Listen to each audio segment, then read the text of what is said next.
Hello, my beautiful bookish friends. First things first, please ignore my voice.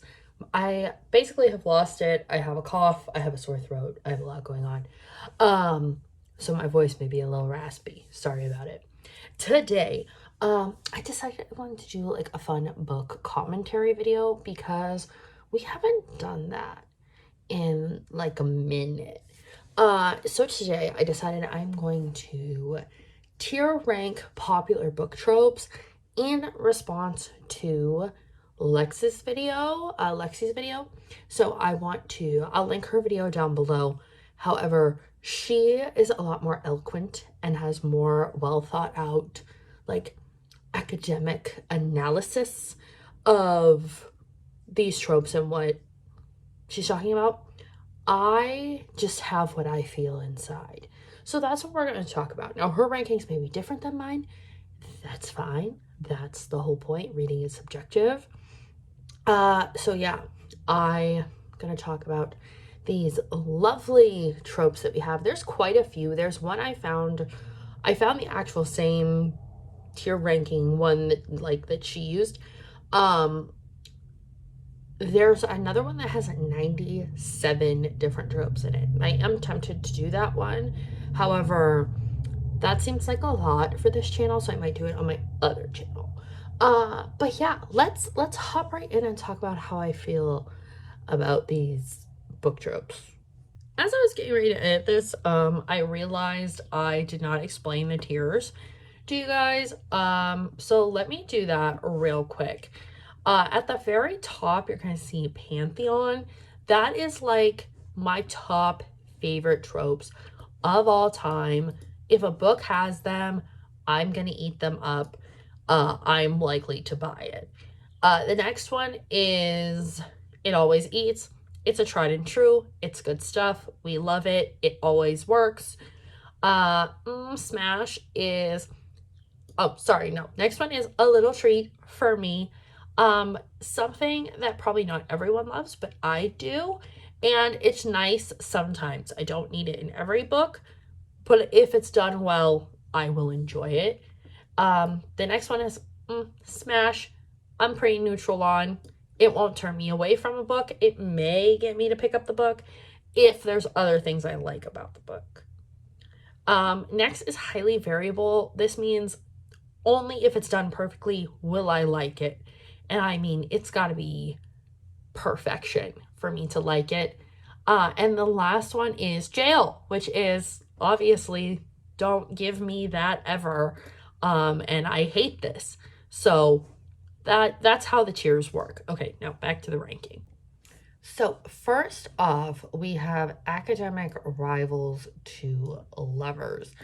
Personally, this always eats for me. I think when done correctly, which most people do, this is one that I truly fell in love with it with Stalking Jack the Ripper. I think that's the best example of one that's done very, very well.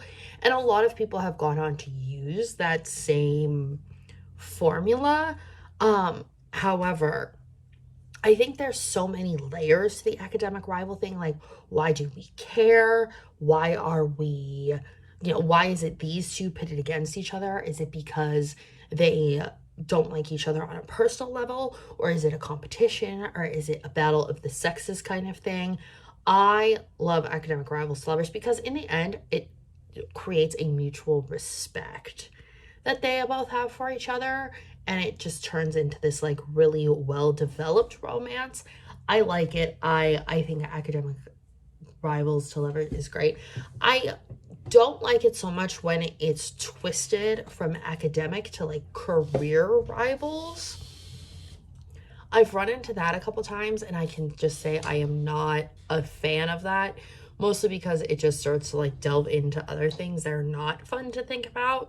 Where academics, I think because it has a touch of dark academia in it as well, there's just a good like juiciness to it. Like there's so many layers that it's hard not to find something you like about it. Next one is Accidental Pregnancy, and we're just going straight to jail with this one, because to me, a good book is ruined by an accidental pregnancy. There is no book that I have read that has had an accidental pregnancy in it. That's a lie. There is one that I have liked by the end of it. But because it happened like in the middle of the book and it was written out, like it was there and then it was gone, done, you know, obviously in a way that made sense, but it became like such a non-point. It was not an overarching trope that ruined the rest of the narrative for me. Now, I just finished Yours Truly by Abby Jimenez. If you haven't read it yet, don't listen to me. The end of that book, the last 3 chapters, I didn't care what happened because they threw this in there. They threw in this accidental pregnancy, and it just was so beyond not needed that I could not have cared less what happened. One, it always comes in a book that the main female character has expressly said, I never want to have children, and then boom, they're accidentally pregnant. It's like if you write a character that says she doesn't want to get pregnant, guess what? She's going to be pregnant. We don't need this trope. It's unnecessary. If it's someone that wants to have children and they accidentally get pregnant and it's a happy thing, amazing. I love that. But for me, it ruins the whole book because Lexi said this in her video as well. This is literally top 3 most horrific things that could happen to me. In like literally, no thank you, no, don't like it, don't want it, don't need it. Do away with this freaking trope. I am not the one to enjoy this. No, not for me. You will literally ruin a whole book. I'll quit a series that I am invested in because this happens. Absolutely not. Next, we have age gap. I'm going to put this at highly variable only because I don't really mind when it's an age gap with like, it's still a little weird, but like a mystical type creature or person or entity or whatever that's like thousands of years old, but they look a lot younger. Dating someone in their like early 20s. If it's a teenager, it's weird. I did not like A Court of Thorn and Roses. That was part of the reason why. But if it's like a contemporary romance where we're talking like a 40-year-old and an 18-year-old, I can't get behind it. I'm very picky with like taboo romances, and this is one that I just cannot get behind. I can't get behind boyfriend's dad, boyfriend's brother, or sorry, not boyfriend's brother. What did I say? Boyfriend's dad, like a boss kind of thing. Like, you know, it just doesn't work for me. I don't like the age gap, especially when there's a big power dynamic. And it always seems to be like part of an arranged marriage thing too, where it's like this older man and a younger girl. I have never come across one that is older, like female character, younger male character. I have yet to come across that, and I'm still not a fan of it either way. Like that's something that will turn me off to a book very quickly, is these large age gaps. Fantasy, I can get over it because I'm suspending so much disbelief that like it goes by the wayside. And I think it's in like From Blood and Ash that Hawk is like 1,500 years old or something, but he presents as being like 22. It's different. Unless it starts becoming like a weird thing, I'm fine. Amnesia. I'm gonna say highly variable only because I have yet to read a book that has an amnesia trope in it. And I'm not sure how I would feel one way or the other, so we're just gonna leave that neutral. I really don't have a lot to say about it. I don't read a lot of books that would call for amnesia tropes. If I were to read like a romance that had an amnesia trope and it was like there's that one Nicholas Sparks one, I can't think of the name of it, but you know what I'm talking about, where the character suddenly gets amnesia and she doesn't remember anything. Like, and the other person has to prove to her that they're like who they say they are, that she loved them. I like, whatever. I don't care. Next one, we have a boarding school university. I'm gonna say smash, only because I've seen it's so overdone now, right? Like, there's so much dark academia out there, but it doesn't, like, this setting doesn't play as much of a part in the story as you would expect. Like, I need my boarding school and university not only to be written atmospherically well, like, I need to know the entire layout of this campus, but I also need something going on at the school. Like, the classes need to be a part of this story, the professors, the other students. It can't just happen to happen at a school. Like, I need the college part of it, or the university or the boarding school or whatever, to be important. Like, even in a romance like The Deal and the Off-Campus series, the college is an important part of it. Some of the classes matter. Some of the interaction between students only happen in a college setting. I need it to be uniquely college or school based. And if it's a boarding school, I need it to be like, these kids are there. Like, Truly Devious did a really good job of that. The school is isolated. The kids are by themselves. Like, that works for me. Also, if we're gonna have it at a boarding school or university, I need whatever they're learning to directly impact the story. Like, Truly Devious, everything that those kids were working on ended up having some plot point in the series, one way or another. That's fun to me. That feels well-rounded and well-written, and not just, I'm gonna throw it out of school for the sake of getting the dark academia crowd to pick up this book. Next, bodyguard romance. I'm gonna say a little treat for me. Only because there's some really bad bodyguard romance. Again, as long as it's not an age gap weird one, that's fine with me. However, I haven't read a ton of bodyguard romance. The ones I have read, I've liked very much. I think it's hard because it's like, is it I haven't read one with a celebrity. I haven't read Twisted Games where it would be like a princess sort of thing.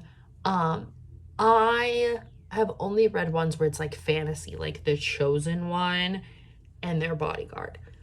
That I did like, but there's always some sort of deception in those too, and I think maybe that's part of why I like it so much. However, I love the movie The Bodyguard, so I guess I would like it in a book if done well. Like I said, no age gap. There can't be a weird power dynamic there, even though I think inherently there is. But I think the loving someone that you were like sworn an oath to protect that's not a hard point A to point B for me. So it feels realistic, even though like maybe not so much. But this is also somebody that they would be spending a lot of time with and would know every detail of their lives. So, how can they not fall in love, right? In romance logic. Next one, brother's best friend. Highly variable. The hard part with brother's best friend is a lot of time it crosses over into bully romance, which is coming up next. We'll talk about that. And if it's like, oh, he picked on me and hated me and blah, blah, blah, and then now he loves me, I can't get behind that. I don't know. If it's just, oh, my brother has a friend, especially if it's done without the childhood aspect of it, like brother brings home friend from college or meet brother's college friend and then kind of go down that road, that's fine. I like that. But if it's a childhood, like, I met this person kind of thing and they used to pick on me and tease me and whatever, I have a harder time with that. Like, the kissing booth was kind of okay. I mean, like, it wasn't reinventing the wheel, right? But I kind of liked that one a little bit. But again, there's always some level of betrayal that seems like not super important. Like, because by the third act breakup, if there is one, it feels like the reasons that they break up are reasons that would have been discussed by then, or that we've always known. Like, yes, we've always known the brother is going to have a problem with this. So why is the fact that her brother may have a problem with it now a problem? You know what I mean? Like, it seems like, did no one think this far ahead at any point? Like, I need a little more forethought. Next, bully romance, straight to jail. There is no world that exists inside my brain, and hopefully not in the real world, where someone picking on you, especially to the level in these books that the bullying goes to, where it's like physical abuse, it's mental abuse, it's emotional abuse, like that they fall in love with that person. It feels like Stockholm Syndrome. That's what it feels like to me. And it's not on this list, but like the kidnapper and the abducted falling in love, that is, in my head, bully romance. It's the same thing. The same thing to me. So no, straight to jail. There's no world that I like it. Again, taboo, darker romances. I haven't read a lot of them, but I know that's one I can't get behind. Cheating. Highly, highly variable. And only because I can only put this here because I have read one book that includes cheating that I like. And the only reason I like the book is, again, the way it ended. It's Moonshot. I've talked about this book before. It's one of the most ridiculous things I've ever read, but it's like brain candy to me. The cheating in it is justified by the end, where it doesn't really matter.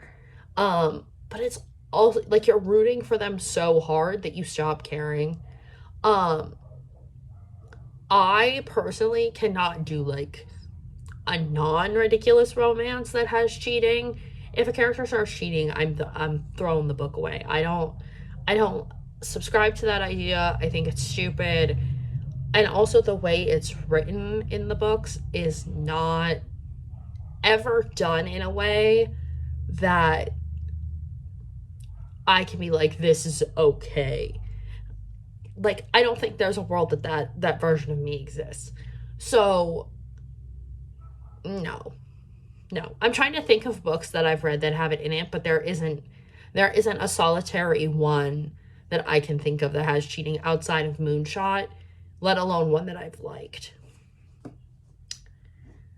Moving on. Childhood friends to lovers. I'm gonna go with Smash. Only because I don't think I've read a lot that have this, but I also just, it's not my favorite. Like, I read it and it's just not, it doesn't do anything for me. If it's there, it's fine, but it's not, if that's the main trope of the book, that's our main pull-in, I'm not going to have to pick it up or add it to my list. You're going to have to give me a lot more meat and potatoes to it. I think it's cute. It can be cute. It can be an element. It also ends up playing into that, like, it was always you, which is on here somewhere, trope, or like the mutual pining. I think it breaks down into like a lot of other tropes.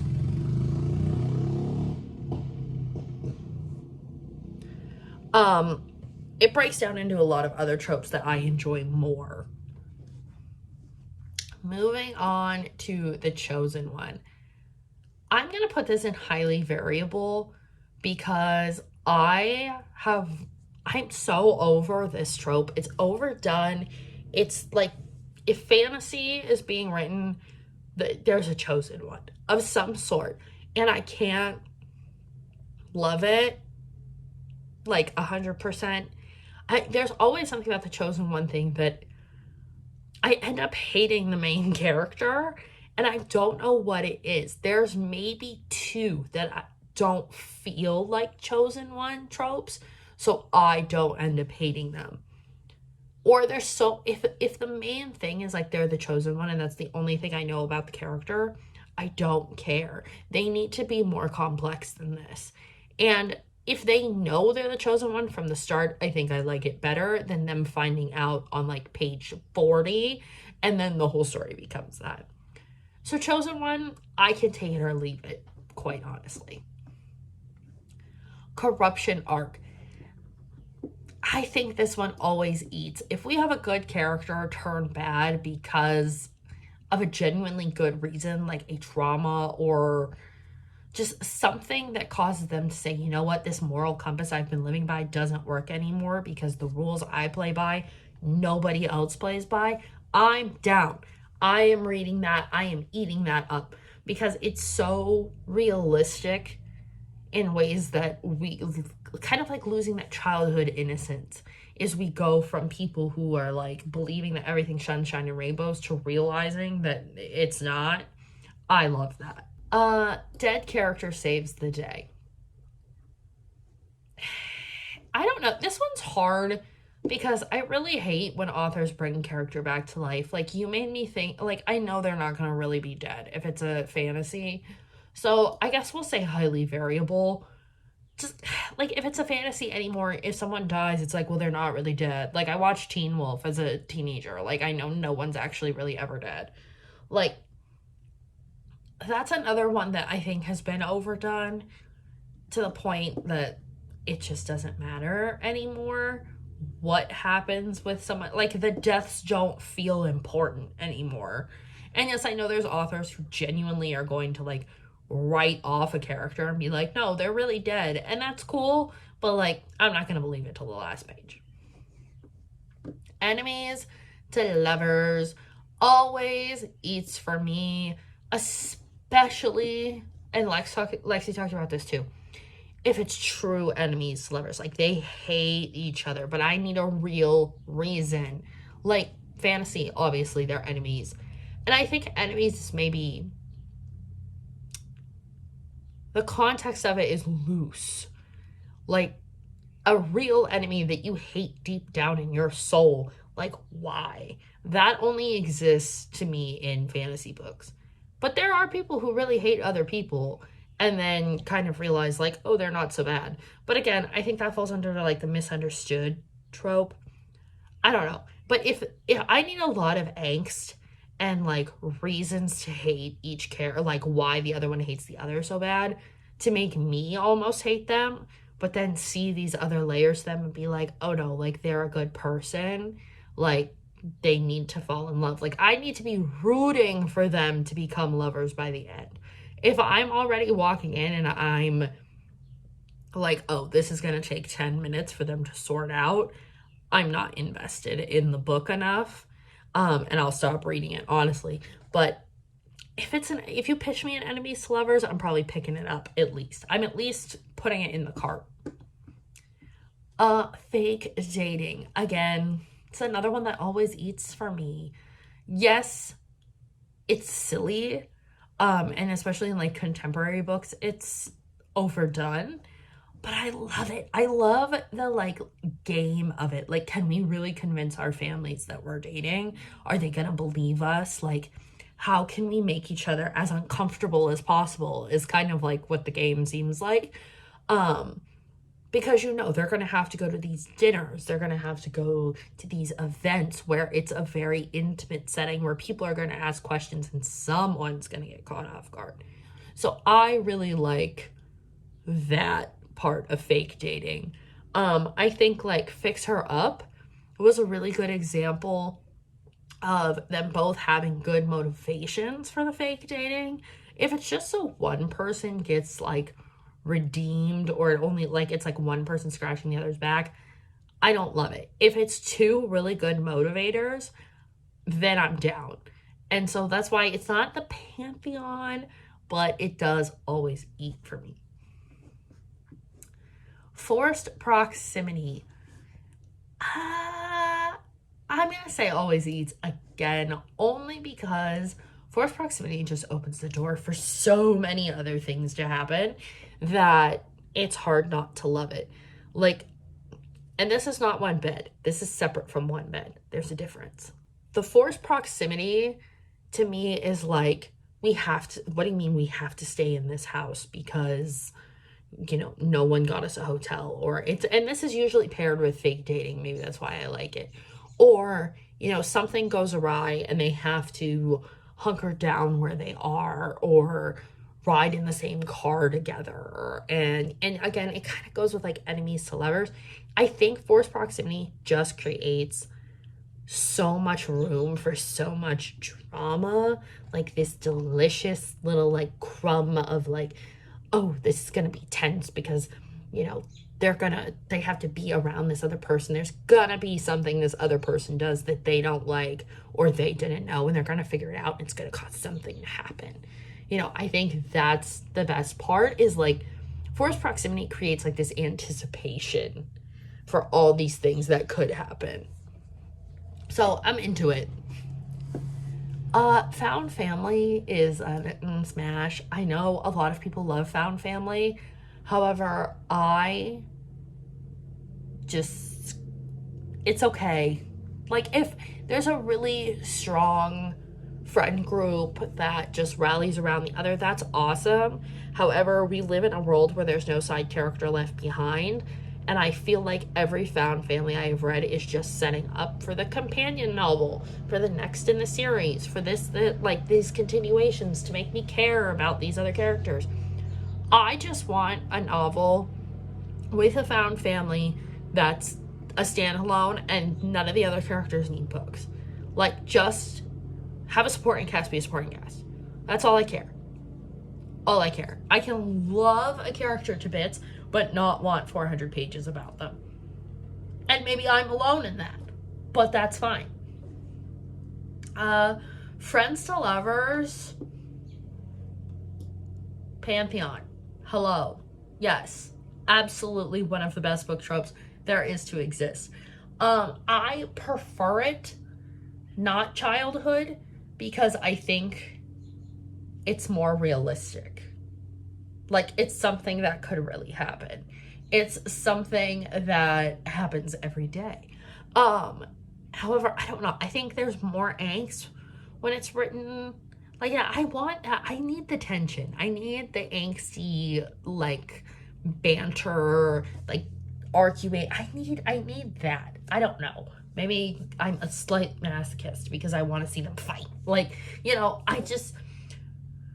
Friends to Lovers is so good because there's just this moment where you go, like, they're doing an activity that could be platonic, but it has romantic undertones, and you're wondering, are we sensing the undertones, or is everyone, this is just platonic, this is just what it is, it's just platonic. But then the other one's like, is there undertones? What's happening? What's going on? Am I crazy? Was the brush of the hand intentional? Like, there's so much good that happens in Friends to Lovers. I love it. I love a Friends to Lovers. Genius character. For me, when I hear this, I automatically think like Criminal Minds Spencer Reid. Like, if that's where the bar is set for me. And that's super hard to meet those standards. So I'm going to say Smash. Only because, like in Truly Devious, it was very good. Like, the genius character, well, everyone was a genius character, I guess. But they were all geniuses in their own right. So that was cool. I'm trying to get the glare not to be on my glasses. Sorry, it's just going to happen. However, everyone was genius, so no one felt like a genius. I think the genius character, if done well, is really good, but I don't need them in every fantasy or mystery or procedural that I read or watch, for that matter. I think they're a fun little tidbit, and I think challenge the main character a lot, which I do really like. But yeah, they're fine. Next, a Grumpy Sunshine. I'm gonna say a little treat. Someone has decided to mow their lawn. I'm gonna power through it because I don't want to wait to film this when the sun goes down and I have no natural light. So we're gonna roll with it. Hopefully it provides a calm ambiance for you all. But I'm gonna say Grumpy Sunshine is a little treat. Asked me 2 years ago, I would have said Pantheon. However, I think we've subverted and tried to do so many different things with the Grumpy Sunshine that I don't even know how to define it anymore. I mean, obviously there's like the fun, like, character, like people say like golden retriever, black cat. And that's all well and good. I don't hate that. I like the juxtaposition, but I need, like, I'm rewatching Criminal Minds, so it's in my head. Like, Penelope and Morgan to me are Grumpy Sunshine, kind of, because he's definitely like a more stoic character and she's like fun sunshine all this time, but they have their little moments. I think I need them to each have their own little moments where they switch for some reason. And yeah, I think Grumpy Sunshine's okay, but it's a little bit overdone, and it's a little bit, I think we see it in like billionaire romances a lot right now, and that's okay. But again, it's like the fine print did it, and I really loved that. A lot of people didn't. I really do. And so that kind of like made it a trendy trope. But yeah, that's, I'm okay with it. It feels fun. Hero loses powers. Highly variable, only because I don't read a ton of high fantasy. And when I have read one where like the main character or like the hero loses their powers, it became like the main thing of like, how do I get my powers back? Or I'm no one without my powers. And I just couldn't listen to them whine for 400 pages. And like trying to live like all the normal people. But like whatever, okay? Like it wasn't that exciting to me. I don't like a whiny character. And that just opens the door for whiny. For me, personally. Hurt Comfort. This is like one of the characters gets hurt and runs to an unlikely person. Pantheon, without a doubt. My most current, like, in the brain one I can think of, if you haven't read The Score by Elle Kennedy and you're a romance lover, read it. Do yourself a favor. Or at least look up this scene. Because screaming as I am reading. First of all, Elle Kennedy made me enjoy a blonde man. Who is she? Like, what? Magic. A wizard. Never to happen, ever, on this planet. In real life or otherwise. I can't think of her name. The one character gets in a fight with her ex-boyfriend and he says horrific things to her and she's very upset about these things, and she calls Dean, is the main guy, and he comes over and comforts her, and it's someone that she never thought she would seek comfort in, but because the conversations they have had, again, very unlikely conversations, and his perspective on the world, she knows he's the only person that can make her feel better based on the insults that were hurled at her. And I lived for it.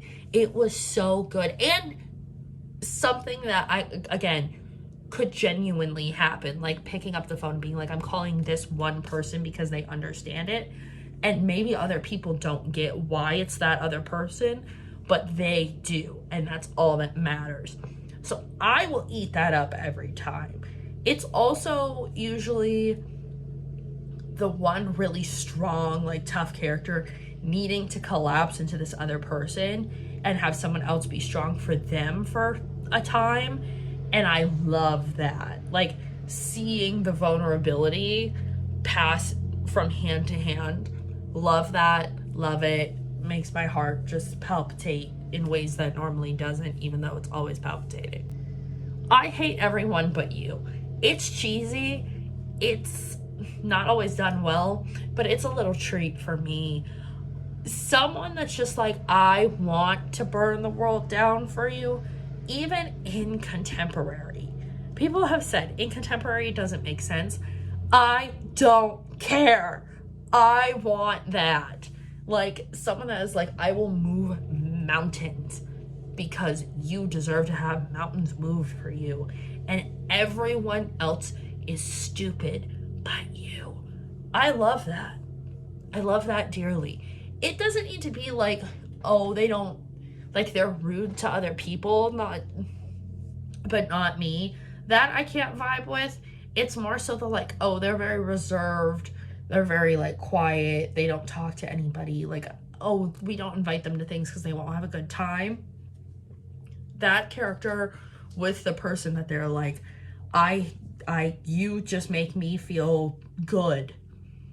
And they do, like, it's especially good when they do, like, little things throughout, like, they get them a coffee, or they sit by them in class, or they do something, and everybody's like, what is happening right now? And it doesn't start romantic, but it gets there.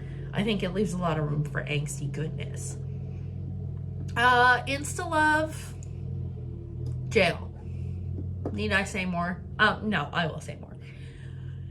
Insta love is boring. That's my main problem with insta love, is that it's boring. I need there to be a development of why I should also love the person that you love. That's the idea in romance, right? I want to attend the wedding of this couple. That's how I should feel at the end of these books. I don't feel insta love. I can't. Love at first sight, no thank you. Not for me. It's always been you. Always eats. Mostly because this usually comes with, like, some grand declaration that I'm like, yeah, this is good. This is delightful. It's usually a little, like, out of left field. No, maybe not even out of left field, but it's usually comes with, like, the he falls harder kind of thing, or he falls first, and then it's like, it's always, like, someone explaining why it's always been the other person. I think that's one of my favorite things in a romance, because there's no way around. Like, doesn't everybody want someone to, like, tell them the reasons why they love the other person? And there's usually, like, these weird little reasons that don't make sense to anybody but them. Like, I love that. You could put that on a plate and serve it to me, and it always eats. I'm just saying. Knife to throat. I'm gonna say little trait. Only because I do agree with Lexi's opinions that it is overdone. Like, every fantasy, there's gonna be this moment here. I need it to be done in a very specific way. First of all, I love when it's a female character doing it to a male character. That's fantastic. Love that. But when it happens, I need the other character to be slightly confused as to if they're in danger or if they're aroused. And both are correct answers. I feel like it falls with enemies to lovers, but I like, it's usually in a pirate romance, right? Where, like, the sword is at their neck. I think the best way to describe it where I like it is Phoebus getting the, like, when Esmeralda, like, has him right here. And he's like, you fight like a man. And she says, I was about to say the same thing about you. Like, I need the bantering goodness, but I also need it to be like, okay, they're a skilled fighter too, and no one saw that coming. I need that little surprise. Next one, I want to say jail, but I thought about it for a minute, and I have to put, like, highly variable, because there are a slight few books that I like that have a love triangle, the Inheritance Game series being one of them. So I guess it's fine. My problem with a love triangle is it's never a triangle. It's a line that just, this person, it's always like, there's no other line. Make it slightly more complicated. Make them fall in love. Like, everyone has to be in love with each other, okay? Like, everyone has to be confused. However, that's not how this ever works. It's always like 2 guys, 1 girl, and it's like, meh, you know. I personally, it's fine. It's not something I look for. It's something I avoid most of the time. But when done correctly, I can sort of get behind that. But for me, done correctly is like how it was in the Inheritance Games. This person comes in, impresses them all, the two brothers are like, she's just like us, she's like one of us. The ages are a little funky for a little bit there. And you don't really know who you're rooting for until you know, and who you root for is just based on your own moral compass up here. But understanding that there is a correct choice. That's probably my biggest thing. It's like, there is a wrong answer. And I feel like we need to know that there is a wrong answer in order for that to work. Marriage of convenience. I'm going to say always eats. I love a marriage of convenience, whether it's contemporary and they're getting married to like lock down the will, or and it's like all fake, but they go like the full bore with it. I need there to, it can't be engagement of convenience, because a lot of books it's like, oh, it's just an engagement, and then, you know, on the last page they get married. No, I want you married on like page 10, so that the whole time you have to fake this marriage. And there's so many different things that can happen. Terms and Conditions did this. They got married very early in the book, and then the rest of the book was them figuring everything out. I like that. There's depth there. There's layers there. In a fantasy marriage of convenience, they're a dime a dozen. They don't make much difference to me. But I like them. I very much like them. I also think Portrait of a Scotsman is like a historical fiction marriage of convenience. And again, that makes sense because back then that's something that would have happened. So there's layers to it, but I like it. Conflict due to communication is straight to jail. I know it's like the main formula of romance novels, and I pick up romance novels all the time. However, conflict due to poor communication is so stupid. It's so agitating to me because it's what happens in real life. I don't need my romances ruined with rational thought and conflict that can happen in my own life. No, I need it to be ridiculous and something that will never ever happen to me. That's the point of me reading, is escapism. All right, mutual pining. I'm gonna say in Spanish. I prefer one way or the other. Someone's gotta like the other person just a little bit more. And I mean like a little bit more than the other. Again, the like she falls but he falls harder kind of trope. Love that. Eat it up with a spoon. Mutually liking each other the exact same amount, but no one doing anything about it is so dumb. And I mean, I am the queen of not realizing that people are flirting with me because I'm just nice to people, so I think people are just nice to me, and I'm wrong 90% of the time. I don't need to read about myself in the book. I need to read about someone different. So also the mutual pining, it's like usually by page 100, I'm like, will you two just talk to each other? If you just talked to each other, you would know that you both feel the same way and we could avoid this whole thing.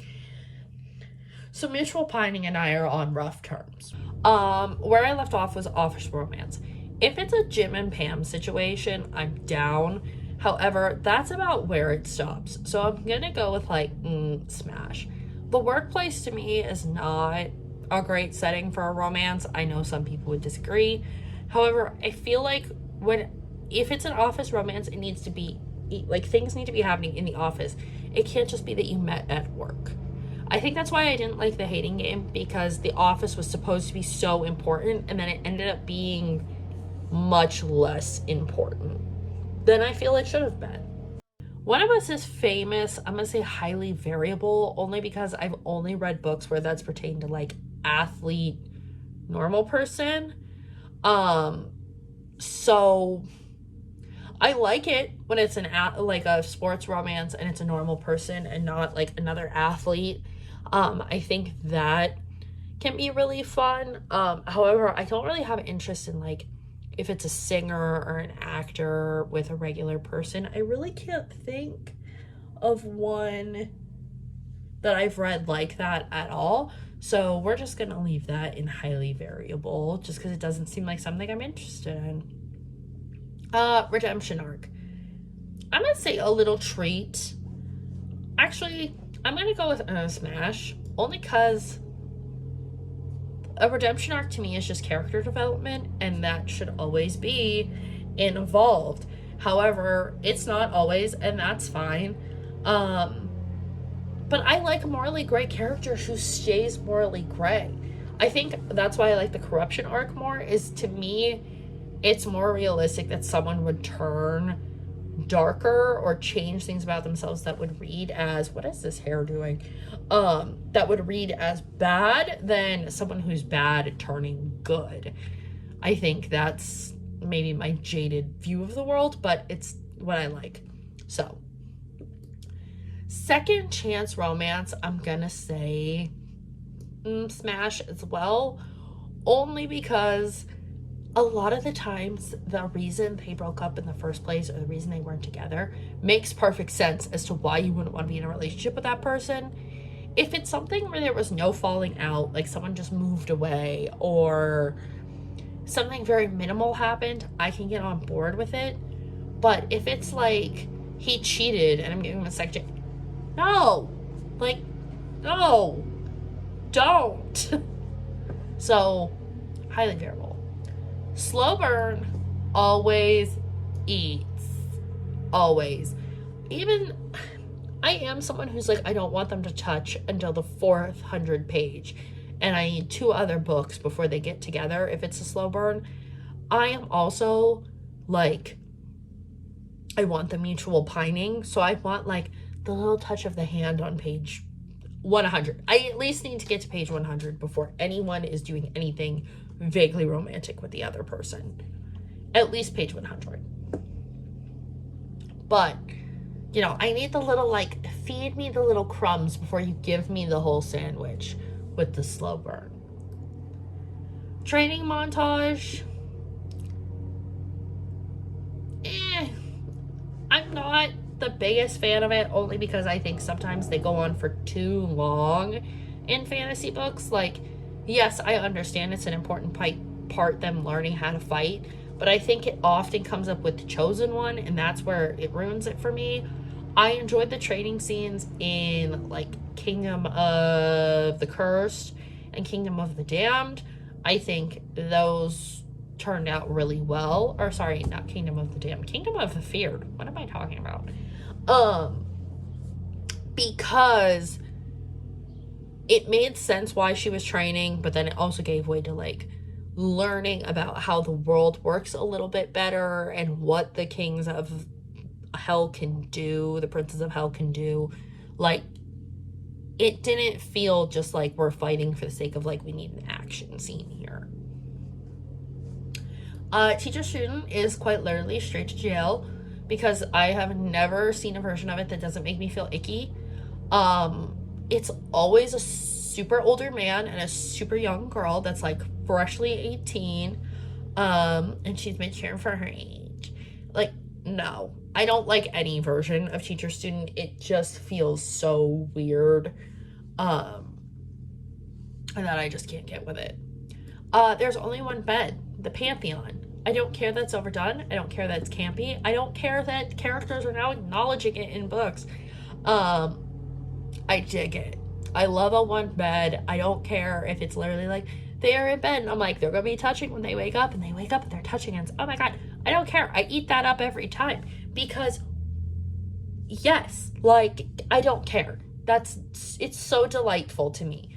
It makes me so very happy. Because again, it's like a slow burn and it's whatever, and like they probably regret it and they're like, oh my god, we're touching it. It's just so ridiculous that you have to love it. And that's why I do. Who did this to you? Pantheon. Don't care. Again, it's cheesy, it's corny, it's kind of cringy sometimes, but when done well and slightly different, it's a good time. King of Wrath, Anna Huang. Amazing. Huang. Anna Huang. Anna Huang. I do this every time.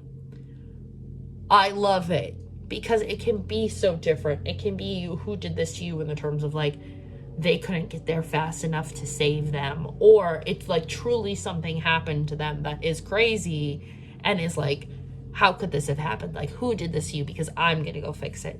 I love that. I love all of that. And finally, wise older mentor. I'm going to say smash, mostly because it's almost guaranteed that this character is gonna die, right? Like, we all know this character is gonna die. And it's usually like a grandparent. And I don't like reading about grandparents dying. So I don't like when the old wise mentor dies. But this is it. My pantheon is just like cheese ball central, and I'm okay with that. If you guys want to do this, like, let's make this like a little tag. That would be super fun. But yeah, I hope you guys enjoyed this. If you need help finding it, let me know. And yeah, let me know down below what you think of all these tropes. I'll see you in the next one. Bye.